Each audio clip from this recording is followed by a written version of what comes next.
I'm Jay Papasan, and this is The One Thing, your weekly guide to the simple steps that lead to extraordinary results.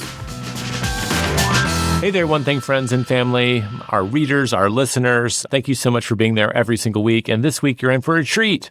I get to interview Dr. Robyne Hanley Dafoe, who insisted I just call her Robin on the interview. And in my mind, she's now Dr. Robin. But she is a behavioral psychologist. She's authored numerous books. She's written specifically about resiliency and stress. And we dive in together and address all kinds of topics around resiliency and stress. And some of the highlights I want you to listen for is the 90-second rule.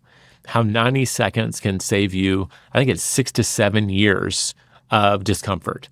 90-second investment will get you back 6 to 7 years of discomfort. The when-then rule, right, which plays very much into our one thing thinking, and how to prioritize work and life, right? What's the difference between how we show up at work and how we show up at home? Those are just a handful of the topics, but this was rich. It was real. She's an amazing, amazing teacher, and she speaks to her topics with authority. I hope you'll enjoy it as much as I enjoyed recording it with her. All right, Robin, you're an expert on resilience, on stress. And when we think about our audience, the achievers out there, maybe someone's listening to this on their way into work or on their way to solve a problem for one of their customers. They struggle with juggling a lot of things while trying to focus on their one thing. And I just feel like if we can teach them something in the next half hour about how to recognize and build resilience and how to decipher between good stress and bad stress, that would be a huge gift to them. I would love to dive into that with you today. So one of the big things I learned from your book is that resilience is something that we can develop. Mm-hmm. So before we even walk into that, how do you define resilience? Do you have your own special definition? Yes, the working definition I work with resilience is it's this idea about what are there sets of behaviors and habits that we can do to create our comebacks, our bounce back. It's recognizing that it's an everyday practice of ways that we can show up and be able to navigate all the different parts in our lives. The word resilience, like in the roots, isn't it like having to do with bouncing back itself? The idea of bouncing back, it's just like actually married to the word. Yes, absolutely. Yeah. And I like to think of it as comeback. So it's this idea that something has taken of us off our course, whatever that might be personally or professionally. And it's whatever we need to do to engage the capacity to keep showing up, that keep trying, keep moving forward versus getting stuck or quitting or walking away from our big, bright futures. No, I love it. In our book, we talk about a balanced life is a lie. Mm-hmm. And one of the most Instagrammed quotes in the book is actually by the author Patterson. Mm-hmm. And he talks about life as you're juggling these balls, and there's family, integrity, relationships, and work. Yes. And the big breakthrough is realizing that work is a rubber ball. Mm-hmm. If you drop that one, and it'll bounce back, and the other ones might shatter and be broken. Well, first off, do you agree with that sentiment? Yeah. That some things are more resilient, areas of our life are more resilient than others? Absolutely. And one of the things that we talk about is this idea that, especially when we look at like that work and our ways of providing our lifestyle, our livelihoods, the reality is there's this pressure that this is what it's all about. Like we have to be able to be engaged, 100% responsive to our customers, to our clients. But the reality is that we are replaceable in that role. And there are a few sacred relationships that we are not replaceable. And I even love when folks say to me like, oh yeah, but it would take 5 people to replace me in what I do because I'm so important. It's like, great, but you're still replaceable. But to the people where you're not replaceable to, those sacred relationships, those are the ones we have to make sure that we are nurturing and we are minds on, hearts on, hands on with. Because when we go into seasons of storm or uncertainty or big stressors or the unpredictableness, those are the relationships that are going to matter the most. Those are the people that are going to rally around us. People are going to move to other options, other people to work with. There's going to be other people that they can connect to, but to that like that, you're so not replaceable to those sacred people. So we want to make sure we're showing up. So yes, I love that analogy of the rubber ball versus the glass ball. My coach, Jordan Freed, he's quoting someone else, which I can't remember to give credit, but he says, you're going to disappoint people, disappoint the right ones. I always say, if you're ever in a position where you have to pick between work and your family, always pick your family. You will never regret picking your family. And if we continue to make the choices of, I'll pick my family when I get safer, when I hit this milestone, when I have this much security, whether we have these, because we have this illusion of these like financial milestones as security blankets, that like I'll be able to be safe then, and then I'm going to show up for my family. What we often see is that when you maybe do reach that pinnacle where you think you are, quote, safe, the family won't be there anymore.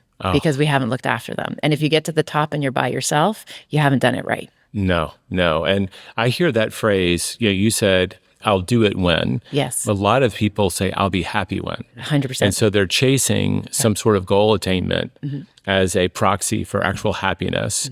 And the reality is, I'll be with my family when, is that they're just going to move the goalpost on themselves. Always. In their nature. So you just have to be methodical about it, doing it along the way. Yes. And we refer to that from a behavioral perspective as the when-then trap. When I get here, then I'm going to be okay. When I lose these 10 pounds, then I'm going to be happy with my body. When I hit this milestone or this list of best of, then I'm going to feel satisfied and established. And the reality, as I said, the goalpost keeps moving. And what it really speaks about is that notion where we'll never have enough of what we don't need. And so we have this kind of sense of chasing and hustle. And we're doing it in essence to try and earn our worth. The when-then trap. I love that. And it's so easy to remember too. And so when you say it, Yes. it's great little data, and there's no judgment or shame. It's like when you notice yourself in that mindset, that's this beautiful invitation to just pause and be like, oh, I'm not on that right track right now. And I'm going to I'm going to readjust. I'm going to recalibrate to get back on the right track. So I guess if I was going to try to get us back where we started, because I went right down a path. That was all on me. But I connect the dots. If resilience is something that we can cultivate, you've already taught us that one of the ways we can cultivate it is by nurturing those close relationships, however we define family, whether it be our actual biological family or those close friends and partners, that those are the people that will pick us up when we're down. 100%. But if we aren't there for them when we're up, they may not be around later. Yeah. Beautifully said. Yeah. So how do we become more present in the moment to realize, because it's so easy, like we're in a really tough market. There is more change happening in the world in the last few weeks as we sit here recording this. Yes. So we have all of this change happening and it feels like it's happening to us. How do we get centered and then focus on building that resiliency in relationships and also in ourselves? Yeah. So I think the super skill that will make the biggest difference so people get the best return on their investment is actually slowing down, which might seem a bit counterintuitive, but what we know is that when we slow down, it becomes smooth and then it can become fast. Yes. And the idea of having radical clarity of what matters most and making it matter most. And we can't do that while we're on autopilot. We can't do that when we're in a state of distress. So if you notice that we're in a state of distress, which means those high levels of cortisol, everything feels urgent, everything feels like that scarcity mindset. I don't have enough time. I don't have enough clients. I don't have enough opportunity. When we notice we're there, so often people are like, okay, well, I have to find a supplement, a new program. I got to read a book, right? We're all one podcast away from saving ourselves, right? I just have to find the right one, right? And there's a sense that the answer is out there somewhere. And my invitation in that moment is just get to the shore. Don't worry about all the other stuff. You just got to get back to a place where you feel safe and solid and well-resourced. And then you can start problem solving. From a neurological perspective, the parts of our brain that we need to be able to help us problem solve, critically think, plan, organize, those parts of our brain are not being activated when we're in distress. We're in that very old reptilian part of our brain. So that's just this idea of we're just trying to survive. So my invitation to folks is slow down, just get to the shore, whatever your shore looks like, where you feel safe.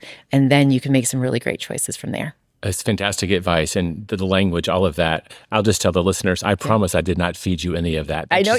It came straight out of the one thing, like you're talking to our people. Yeah. And the challenge I think they have is they don't realize it when they're in that fight, flight, or freeze kind of mode. They're they're juggling their customers' complaints, or they're leading a big organization.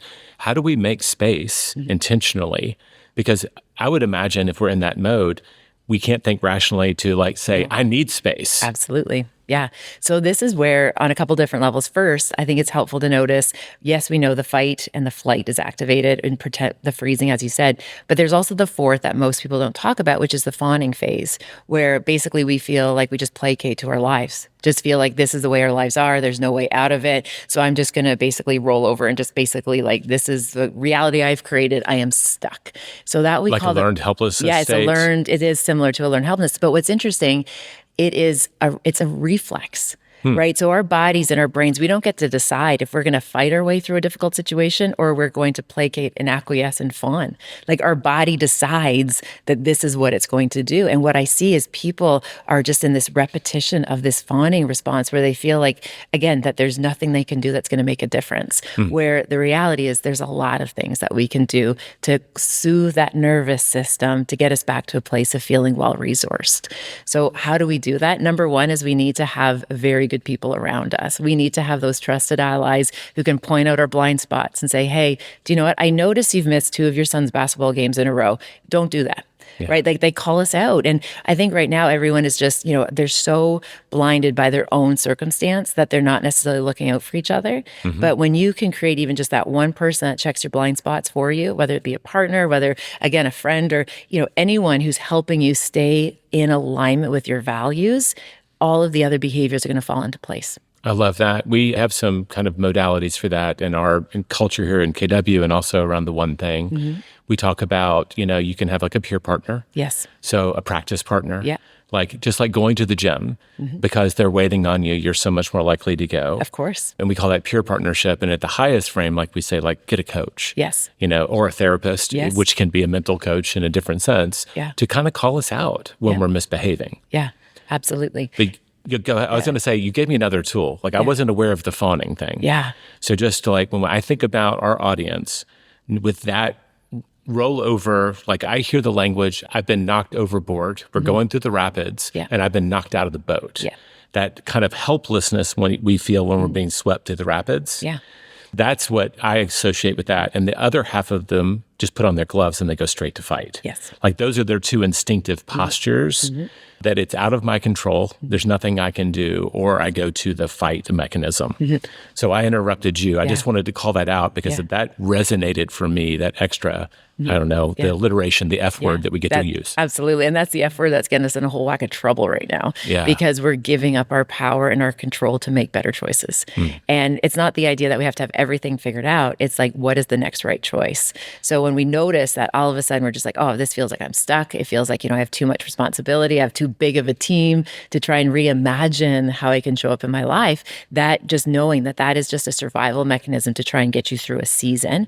But we are ultimately we're the thinker. We're not the thought. Yeah. So we're able to pull that back. And then we can start working with knowing our controllables and deciphering our controllables, what is within our control and what is outside of our control, and put our energy and our agency back where we do get to have a say in how we live these lives. Have you built or do you coach people to build rituals of quiet time? Because that's a big thing for us. We focus on habits, right? Can we build the habit of a little thinking time into our weeks so that we get that space? We wrote a line in the book that where we're constantly under stress, right? We're going from task to task to task. We make decisions like people in horror movies. Yes. We run up the stairs into the bathroom instead of out the front door.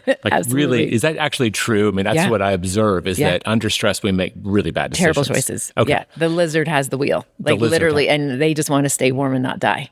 That isn't the type of thinking that we want to get us out of those situations. That language of the lizard brain and all of that reminds me of parenting, that when your children are having tantrums, how do we coax them up into the prefrontal cortex? Oh, exactly. Right? Absolutely. And so we have to learn that either by building space. The other tool you gave us is having relationships to pull us out, to pull us to shore if we can't get to shore ourselves. Yeah. So what kind of rituals do you coach people to build? Yeah, I love this question. There's so many. And as a behaviorist, one of my positions is that the habits we have create the quality of our life. So the habits that you have, if you tell me your habits. The habits you have create the quality of your life. 100%. So you tell me your habits, you tell me your top 5 habits, and I'll give you a really good idea of what your life's like. Heck yeah. And again, so if your habits are a really dialed in morning routine after getting a good night's sleep, where, when they talk about, winners wake up at 5 a.m., well, you better go to bed at 8, right? It's just this kind of misconception about some of those grab pieces in our culture about quick fixes. But again, if you get a good night's sleep and that's a habit and you care about your sleep hygiene, and then you wake up and you have a few minutes of quiet reflective time, right? You make sure that you know how to make what matters most matter most, right? And you get some fresh air, you get some daylight on your face in the morning, even if it's cloudy, the sun is still out there behind those clouds. If you have these rituals and those routines, it's going to change the trajectory of your day. If you start in the morning and you wake up and you're exhausted and you're tired, and first thing you do is grab, a device and you're playing with some dirty digital dopamine, like that's going to set the course of your day. So I'm a big advocate of having habits that are so simple that they create this predictability in what your day looks like. And it's also interesting too, Jay, because we know having good habits or habits that serve us, when things are going well, they're easy to sustain. Yes. Like when things are going well, it's like, yeah, I can wake up, I can do my morning ritual, I can do journaling, I can do all these things. It's like when your life goes to hell in a handbasket, where are your habits? What do we fall back on? So again, encouraging people to get really transparent with what habits work for them that they can do consistently, because consistency is what compounds, where you'll get your better return. We like to say, find your intensity in your consistency. Yes. Right. That people underestimate the value of just showing up a little bit every day over time. Yes. And it's digging those deep kind of mental grooves in our behavior. Yeah. So like when we're in the kind of panic, the lizard brain mode, we are going to fall into our automated behaviors a lot of times. Absolutely. And if those are things that we've programmed to serve us, then we've kind of done an end around on the panic mode. Absolutely. We're going to go to that place. And so like everything you just said, sleep, morning rituals, like the most impactful habit we've ever curated among our listeners and our communities is goals before phones. Yes. As in that morning time, before we fall into our inbox, which is like a little time machine. Yeah. You go in and you never know what time you're going to come out. Yeah. And social media is even worse. To just take a look at what do we actually say yes to. And that kind of armors us, gives us a shield to carry into the rest of the day to start saying no to everything else. Absolutely. So I love, like, you're coaching people like a foundation of sleep. Yes. So that our brain's actually working for us. Absolutely. And then some morning rituals to lay a foundation. Anything else that you would throw out there? So I think one of the biggest kind of pieces that I would just caution with what can we do, and especially because there's so much noise around that right now, is a lot of times there's, again, hype cycles where we think we ought to be doing and we should be doing all these other things. Like my favorite one I recently heard is somebody reached out on social media and said, "Hey, Robyne, what's your take on hydrogen water? Should I be drinking it?" And I had this moment to pause and I'm like, okay, so do you know what's water made out of? Right? The hydrogen's already in there, right? It's the H is already there and you can't put more H's into that molecule. So again, being careful that the stress is so relentless right now that people are in a place of feeling really desperate and they just want it to go away. They just want somebody to fix it for them. The reality is there's a lot of that noise. So we want a strategy to kind of make that idea of getting through with some clarity. So what's going to make the biggest difference? And the first kind of area that we can start with that is stop stepping over $100 bills, picking up pennies. Okay. Like literally we are scattered pennies right now on social media, what we should be doing, ought to be doing. We're literally looking at a room full of pennies on the floor and there's also $100 bills and people are stepping over $100 bills to pick up pennies because they're not doing the basics. And the basics will give us the best return, whatever that is for you. I love that. And that's the 80-20 that we preach, right? They're looking for all these little efficiencies and ways to optimize, and they've not actually done the thing to make themselves effective. Yes. But we're going to go a little deeper on this after the break. We need to take a quick break and we'll be right back. So you look up and people are chasing, I call it fad surfing. I don't know who originated that, right? Good. Because like for me, it was the cold plunge and then the sauna and all the things. And a lot of it, like we wrote in the book about truthiness. Yes. Right. And this things that sound really true, but they have partial facts built into them, but they're all part of this silver bullet kind of syndrome where we're looking for little silver bullets to take the hard work off. Hard work on the fundamentals, like it's just really doesn't even have to be hard if we make it a habit. Exactly. Like, are we just kind of getting in our own way when we're chasing all these things? 100%. But I think it's so helpful to recognize is that when we're in a place of distress, we lose our capacity for critical thinking. Right. We're actually cognitively impaired when we are in a place of chronic stress to be able to make wise choices, which is why we need a brain trust of persons to say, this is what we want to be looking at. So to kind of think about, okay, what does that even look like? What could we be doing? The research shows, for example, that 7,000 steps a day. Like if we can walk 7,000 steps a day, rain, shine, sleet, doesn't matter what it is, consistently walk 7,000 steps a day, which works out to be a 30-minute walk and your regular movement. Right. Jay, it decreases all-cause mortality by 60%. Like we can take all cause mortality is basically everything that's going to kill us. And we can take away 60% of those risk factors if we just walk 30 minutes a day. I love that. And it does, like, it's good for your emotional health. Yeah. I was sharing with a friend of ours, Anne-Laure Lecomte. She runs Nest Labs. Mm-hmm. And she's doing an experiment on 20-minute walks every day. Yeah. And me and one of my coworkers have been doing 15 minutes. Yeah. And we already get exercise, but just getting up when you're like in front of a Zoom and computer and moving your body. Absolutely. It just kind of is a reset. It's a massive reset. Yeah. And I love this practice that we call habit stacking, where, so for example, you go for a walk, or if I notice, for example, I'm starting to feel a lot of emotion, because we know emotion, if we tend to it, other than grief is a separate emotion that we talk about. We always have to give that as our little kind of grief to the side. All other emotion lasts in our body approximately about 90 seconds if we process it in real time. If we don't, there's research that suggests it lasts for up to 7 years.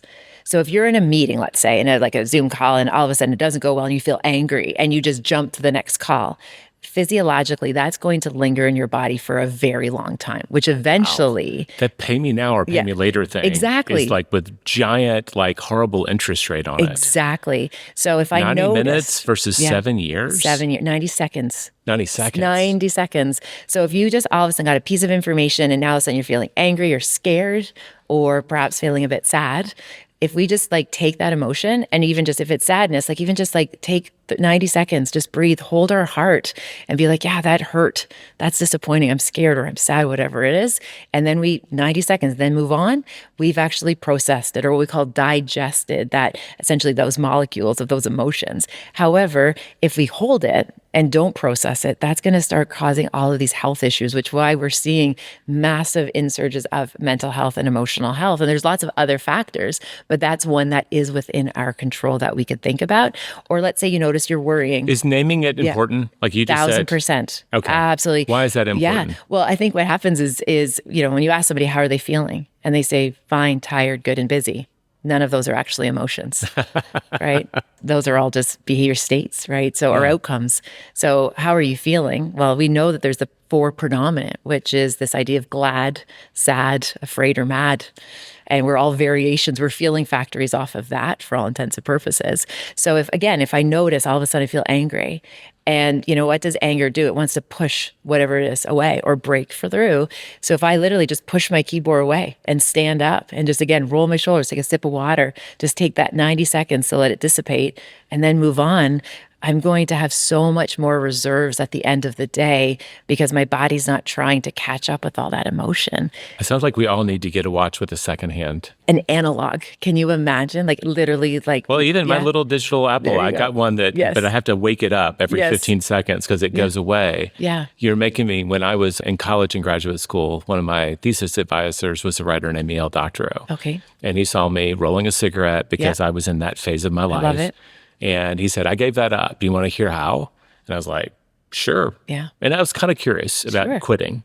I kind of knew that this was something I needed to give up. And he said, whenever you want a cigarette, just because I had a watch, he goes, look at the hand of the watch.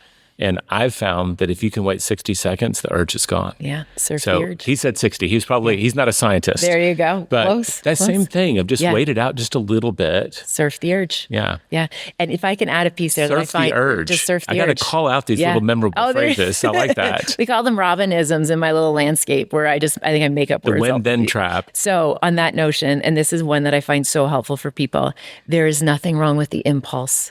You have no control of our impulses. And I've done this even with my boys when they were little. There's nothing wrong with the impulse to punch your brother in the face. It's what you do with the impulse that's going to matter. Right. So again, you have that impulse to, whatever that be. Again, that urge for a drink, a cigarette, whatever it is, or to, shoot off a nasty email or just in frustration and fear. If we just notice the urge, wow, I would really like to throttle that person, but I'm choosing to lean into calm because I know that's a better strategy. That's what winners do. Right? You at your son's basketball game when they're yelling. Absolutely. Overrated. I was sharing to you earlier that I walked into my boys' basketball game and there was hundreds of people screaming at my son, chanting overrated, and he's not, by the way. Anyway, that's a non-biased mama opinion. But in that moment, he's on the national there team, you go. so he's rated. Playing U ball, he's having a good go with his ball. But I remember that moment being like, I am not evolved enough to handle the situation. And so again, even just recognizing our limits, right? I was like, I am not involved enough as a human to be able to manage this. So I had to distract myself, which is where technology's for good, right? Started texting some friends, started scrolling, using it for good, because I realized if I sat in this big motion and like marinated in my misery of what that felt like, it wasn't going to serve me well. I was going to make poor choices. And you might embarrass your son too. Wildly. I could only imagine. I keep coming back to this theme, and I probably want to end there when we get to the end of this about, because you just went to it again, as how so many of the people that are leading organizations, they feel like they have to do it alone. Mm-hmm. That if they're feeling that emotion, they feel like the appropriate response is to compartmentalize it. Mm-hmm. And they're going to put it in a little bottle. Mm-hmm. I didn't know that was like a little, like you're putting it in the ocean and it's not going to be found for all of those years later. Yeah. So compartmentalizing and doing it alone are two things that we kind of instinctively go to that are absolutely wrong. Mm-hmm. We should address it in the moment. It just takes 90 seconds. Yeah. I mean, you could just excuse yourself as like, I'm sorry, I need to run to the men's room real quick. Yeah, absolutely. You can fake whatever you needed for 90 seconds to address it. Mm-hmm. And also lean on other people. Yeah. Who are your safe people that you can turn to and be vulnerable with? Absolutely. What's the key to those relationships? I just threw vulnerable out there. Yeah, I love that question.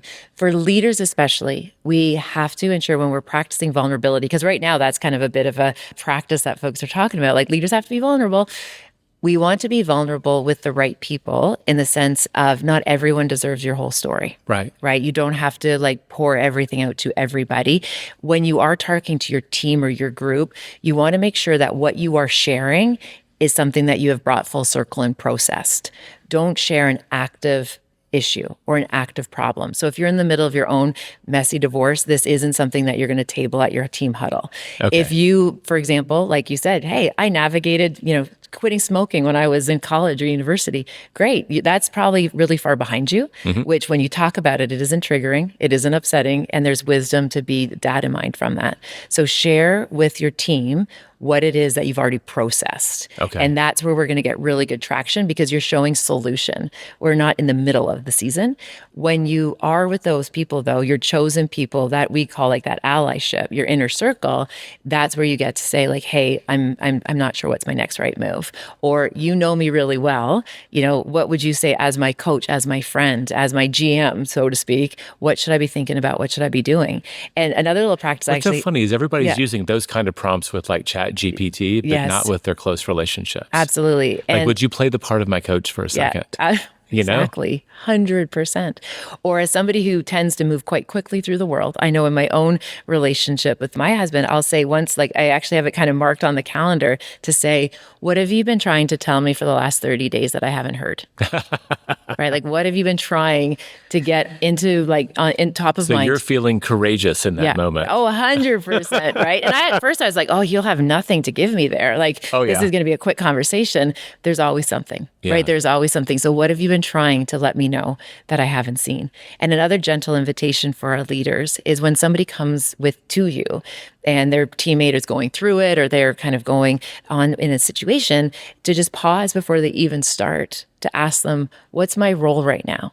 Do you want me to listen, offer advice, or intervene? Yes. Listen, offer advice, and intervene. And when we worked with leaders to use that dialogue, the vast majority of people that came to them, whether it be through text, email, or chat, or whatever, listen. And would you like to know what we would do 90% of the time? We want to go right in our white horse and save the day and give them the answer. We do. Even to the point while they're telling us their problem, we've already solved it. So now we're just being polite because we've already reloaded our response. So we're just being polite, waiting for them to stop talking. And then we'll give them the solution, which means we actually aren't listening anymore. Slow down. I had a friend that was doing improv, and he called that rehearsal dropout. Yes. It's where you're having a conversation and you can tell the person stopped listening to you because they're just waiting for their chance to talk. Exactly. And we all recognize it when it's happening. We don't always recognize it when we're doing it. So true. So active listening as a skill in leadership. Yes. I want to go, and this is me being vulnerable too, But there's this idea of a lot of the people who build businesses, some of those relationships outside of their immediate family, they may have neglected. Yeah. I think teaching them how to be vulnerable and when to be vulnerable with their teams is important. But if I've looked up and I've been building my empire for the last 5 years and my village has not been cultivated for a long time, how can I reach out to those people and start that over again? Yeah. How do I do a reset? Because those relationships feel like they would be incredibly important. I know a lot of our leaders are parts of masterminds. They go find peers for that reason. How would you coach them? It's not too late. I hope that's the answer. Yeah. And go It's never too late. my coach says we're going to re-engineer the village. Yeah. I love that way of saying that, re-engineering. To me, it's all about relationship repair. Okay. And I look at it that we can't necessarily repair the village all at once. And we'll want to go in with that high urgency to fix it all and get everybody back on track all at once. It's literally one choice at a time. Okay. It's one person at a time. And even just to be able to say, I recognize that I didn't show up how I would have liked to have showed up. I want to be able to respond to you better than I would have last year.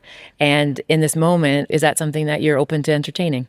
And if they're like, no, great, move on to the next person. Don't let that perturb you, but give the person the option. Do they want to buy back in emotionally? Because we have a relationship currency, right? We have a currency of investing in people in that return, and it needs to be reciprocated. So what I encourage people to do is make sure that the people want to rebuild with you, because you can put a lot of energy chasing, basically doing CPR on a dead relationship. Yeah. And so ask for consent. Do you want to get this back on track? And if they say no, walk away. You did your part. You started with something we really value in the one thing, which is we call it accountability, but ownership of your part. Is like you started with, I know I haven't been there when I should have been. And I found kind of like listening instead of going straight to the answer, it's kind of like a part of the magic formula. It's the dance. Right? To bring people back to the table, because what you're doing is like, I see how I've probably made you feel, and I'm going to take ownership of that. And now I'd like to come back to the table and see if we can kind of reset the relationship. Yeah, absolutely. That's exactly what it is. I feel like I could talk to you for like 10 hours. I would love for you, if you would, our listeners each week, we try to give them a challenge. Yes. Like a small bite-sized challenge for them. Kind of, so based on what we talked about today, what's a 5 to 30 minute kind of challenge you could give them to try to take action on what we've been talking about between now and the next episode? I'm going to actually give them an invitation that's even simpler than that, if it's okay. Oh, I love small dominoes. One of my favorite practices, because all about what we've talked about it one way or another is all about connection. It's about seeing the person in you and me seeing you, seeing me. My invitation. And that's seeing ourselves. Exactly. I mean, like, what is it I'm feeling right That's now? right. Yes, connection so to ourselves connection. and others. Yeah, self and other. And one of my favorite practices, and I've done this with my kiddos since they were little, and it's inspired by Toni Morrison, which is when you reunite with your loved ones. So when you come home from work today and you see those faces, or you see your team, or even your client, I just want your face to light up. Just have your face light up to be so excited to see the people that are in your life right now. And I did, as I said, I've done that with my boys, and I did that just recently, and my daughter as well, my family. But just recently, Jax came home and he had a teammate with them, and I stopped what I was doing because I heard them, and I went to the door and I welcomed them back in home, and I got their updates, and we just had a little chit chat. And as the boys went around the corner, the friend said to Jax, he's like, "Gosh, your mom is like the golden retriever of mothers." Like, she just gets so excited to see you. Yeah. And Jax says, at 16 years old, he says, "I love what it feels like to come home." And if we're doing that right, everything else is going to work out. Wonderful. Thank you so much for sharing with us today. You're welcome, Jay. Thanks for having me.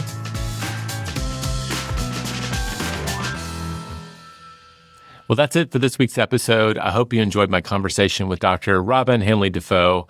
I certainly still think about it months and months later, and I hope you will too. Next week, I hope you'll tune in again. I'm going to do a solo episode. And for the last 150 weeks, I've been writing a newsletter called The 20%er and building an audience. I want to share the 16 and a half lessons I've learned around building an audience. And I think those are going to apply to whether you're building it in a newsletter, on YouTube, or some other platform. I think you'll find the lessons are universally applicable to audience building in general. How do I build an audience for my message, for my business? I'll see you next week. You don't want to miss it. This podcast is for general informational purposes only. The views, thoughts, and opinions of the guest represent those of the guest and not Productive or Keller Williams Realty LLC and their affiliates, and should not be construed as financial, economic, legal, tax, or other advice. This podcast is provided without any warranty or guarantee of its accuracy, completeness, timeliness, or results from using the information.